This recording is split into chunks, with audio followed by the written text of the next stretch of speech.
This is Perp back with another video, and I just got out of watching Abigail. This is a brand new vampire horror movie creature feature starring Melissa Barrera.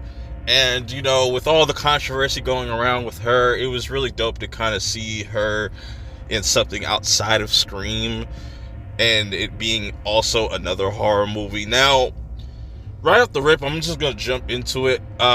I feel like the trailer showed way too much of this movie.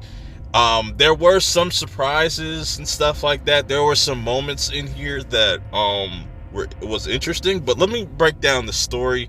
If you didn't check out the trailer or anything like that, you went into it blind. You have Marissa Blair's character and a bunch of other pretty much criminals and stuff that kidnap Abigail, this little girl. They don't know it that she's a little girl. They just get hired to do a job.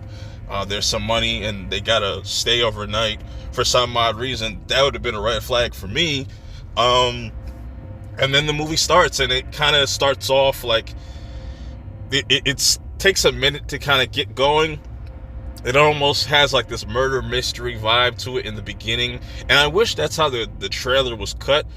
Like, they shouldn't even shown Abigail as like a vampire until like people actually went to go see the movie. So it kind of made it seem like this was going to be a whodunit, but with it being Abigail, obviously that would have been a dead giveaway. So they really just lean into just the premise of this kid that is a vampire and whatnot. And I was just it just felt meh to me. The whole movie. To me, the best parts of this is Abigail. The way they utilize her being a ballerina and using that in her kind of style of killing and stuff like that, it was really cool. There was a lot of creative things that they did with that, especially with this one scene where somebody gets bitten and gets turned and she's able to kind of control that person. That was probably the best scene. That third act gets really wild though, but Melissa Barrera also does a good job in this. She gets really physical in this movie. Man, shout outs to her, because she was really sitting there putting her body out on the line. I don't know if she had a stunt double or she's really doing these stunts, but she did a good job. She's like the character that knows everything, and that could probably be annoying to some people, that she's the only smart character. Dan Stevenson is another one that kind of stood out to me.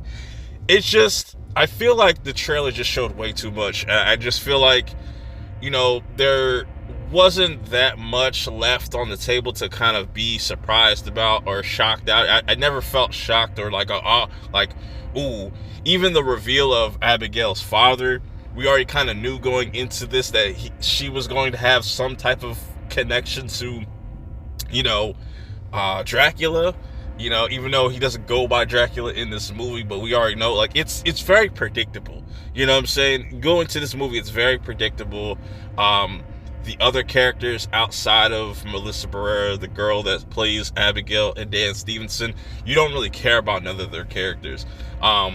Unfortunate that, Augustus Cloud passed away. He kind of brought some of that humor, his goofiness to that role, what I'm saying?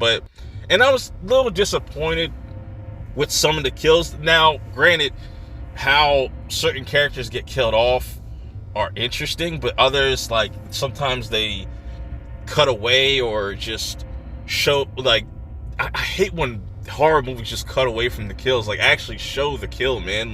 This is why it's rated R.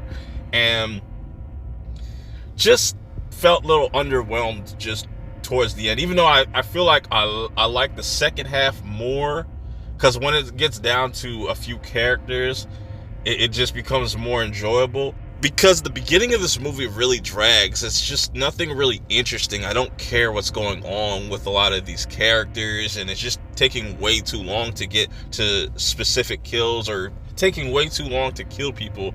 I think this could have benefited from just being an hour and a half. I think it's an hour and 50 minutes or something like that. It's way too damn fucking long. But, there's things that I enjoyed out of it, but I just wish that there was a little bit more mystique about certain things, and certain things were just left for the viewers to check out in the theaters. But If you get around to checking this out, let me know, because I know this was a lot of people's anticipated horror movie of the year, and maybe it delivered for a lot of people, but for me, it's just meh.